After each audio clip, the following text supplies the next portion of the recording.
AI, buzz versus reality. My guest is Robyn Winner. She is head of demand generation with Loop. Hi, Robyn. Hey. Thanks for joining me. Yeah, thanks for really having me. appreciate it. Now, of course, we've all heard the buzzwords around AI. Everybody's just so excited about this technology. But what are the biggest misconceptions around AI do you see? I think one of the biggest conceptions around AI is that it, in and of itself, is a means. It's the end result. Mm-hmm. It harkens back to me when the internet was first invented and people said, apply the internet. It's like saying apply the internet. The internet Right. is a means to an end, but not the end result. And I think what's also important is to understand the limitations of AI as we have it today, especially with generative AI. It's a large language model. Mm-hmm. And so a lot of companies try and take this large language model and point it towards a data set and ask questions of that data. But a large language model is not a large data model. Right. And so they run into issues with hallucinations. If you haven't trained a data set to be consumed by an LLM, it won't know what the right answer is. There's also something about, we're going to get a little tech for a second, but Sure, go LLMs right ahead. are probabilistic by nature, not deterministic. That means that they're great to ask what you want to have for a picnic. It's an opinion-based piece versus an actual binary answer. And I think that's another thing that gets lost on folks, which does create these hallucinations. We tend to take the conclusions as gospel. If AI says it, we don't allow that probability aspect. Exactly right. And so it's important to understand these limitations when it comes to sort of like we've talked to a lot of folks and there tends to be this, we need to do something with AI. And so they try to do something and then they run into a lot of problems because they're not realizing the limitations of AI. Yeah. Okay, so let's agree that AI is not a magic solution. It's not a magic That solution. it's just a tool. Yeah. How can AI be deployed to solve specific problems, though, rather than just be considered as an end in itself, as you said? I think it's important when it comes to AI to look at the business as a whole. AI as it is today is really good at automating human tasks, human processes. And that's actually one of the most valuable advents with LLMs is that humans by nature are pattern recognizers. And before LLMs, to do that pattern recognition process, which are very manual processes at times, you would have to use these logic-based rules. And people would have to manually code it. With AI, it can actually navigate that. So it's going through the business and looking at where are the most inefficient parts of my business, whether that's processing paperwork. A lot of it is processing paperwork, or maybe it's aggregation of a lot of content and distilling it down into something that's easier to access. So it's looking across where are my inefficiencies and where are there high cost centers in my business? Where's there a lot of problems with all of these processes? And then understanding how hard is it to simplify that. And so one of the things I think about in terms of like an easy use case, when somebody says, I want to apply AI, they're like, well, what's one of the fastest use cases? One of the fastest use cases with LLMs today is imagine I have a customer success part of my business. I can take a ChatGPT-like bot and point it at my customer success documentation and create a customer success chatbot that my customer success team can ask questions of while they're live on the phone. That's actually a very easy application of AI. However, in terms of impact to the business when it comes to the intelligence layer that people really want to get access to, that's not as easy. And so other applications of AI that can happen is around using LLMs to make sense of data.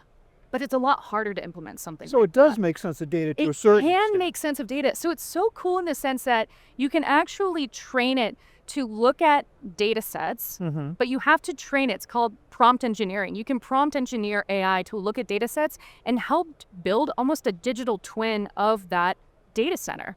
And so now you have this digitized version of, let's talk about paperwork. You can actually take this paper, digitize it, create this digital twin using AI, and now run intelligence against it. But that's a great application of AI. However, the barrier to entry is a lot higher. There's tons of engineering that goes into that, but still an application of AI. If you're using a digital twin, can you then use AI to use that digital twin to create a series of so-called what-if scenarios? Absolutely. It'll give you choices. That's exactly right. And I think back to the question on misconceptions of AI, I've been in the data and science analytics space for about 8 years now, and AI tends to be misconstrued with data science and analytics principles like scenario planning, forecasting.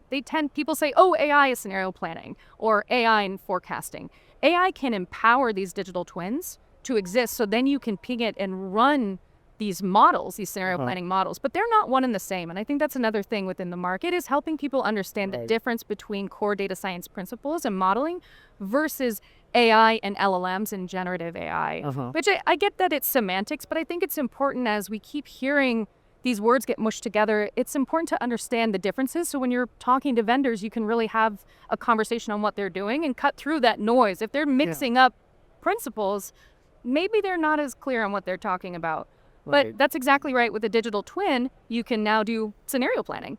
Right, okay, it gives you all those scenarios. Is there a human being at the end to make the final decision? Because we now hear about prescriptive AI telling us what to do. Yes. Is there a person who says yes or no, or is the system going to be making those decisions now or in the future? I think the answer is it depends. I think it really depends. Human in the loop. So there is within AI and training AI models, there is human in the loop elements as well, meaning that if an AI can't come to consensus on something, it'll ping out to a person to help say this is the right answer and then go back to the AI. It actually trains that model live. So that's one example of humans being used to help with consensus. But for the decision-making piece of it, if we want to talk ethics for a second, I think that at the end of the day, we as people need to make decisions for bigger, I think AI can allow us to do a lot of automated processes, but humans should be there to be making these decisions because that's the power of like us as people. As long as it is our supply chain, we have the experience to know what is best. We can be given a number of choices, but at the end of the day, it should be a person making that final decision and using AI to be more empowered with that decision making. I feel like we're having a lot of conversation about aspirational aspects of AI. Is AI today delivering measurable results? Yes, it is. It is. However, I would warrant that it really depends on the application. Not all AI is. It's like, again, back to my example of the internet. Applying the internet to a problem isn't inherently going to solve it. It comes down to the thoughtful process of the implementation of it. So, yes. Are we at the point where we should seriously question any software that isn't built with deeply embedded AI? Personally, maybe I'm biased because I'm so deeply in it, but I do think that if you're working with a software company that isn't embedding AI into its infrastructure, it's worth having a second question about that software because inevitably the power of AI and its ability to build these data ontologies, it doesn't just allow for rote data transfer and say, okay, I'm going to digitize a piece of paper and now I can audit that piece of paper automatically. It actually can allow for this intelligence layer. And so every data node that anybody has in the supply chain should allow for this intelligence layer that allows that decision making to happen. And so if there's a software being used that isn't, and again, I want to caution on the usage of AI isn't a software that's just tied ChatGPT to the side of it and saying that's AI. No, it's really that embedded layer on helping get more advanced data consumption out of it to then allow for better processing. Robyn, thank you so much for talking to us today about the reality of AI, where it really is and where it might be going. I really appreciate those insights. Could we take a moment, though? It says on your pin there, what is Loop? So Loop is a modern freight audit and pay platform. We are founded by Uber Freight engineers and data scientists, and we are using AI to, in essence, create these digital twins of the transportation spend network. And so we're taking data from any source or format, whether it's EDI feeds, API feeds, paper, email, etc. We're centralizing it and creating lots of amazing information around that network so that we can not only automate simple processes and we also digitize contracts too, which is awesome. So that allows us to run audits, run automation, and help it make the entire freight audit and pay process a lot more efficient, but then it allows for this intelligence layer that people can now focus on that decision making and even run scenario planning. So we have scenario planning on contracts so that people have the power in their pockets when they go to those carriers and want to have better rates. They have Loop now, and they can do that with a much higher proficiency. So, Thanks again so much, Robyn, for this discussion about the reality of AI. I really appreciate your time. Thank you. It was awesome. I've been speaking with Robyn Winner of Loop. Thank you very much for watching.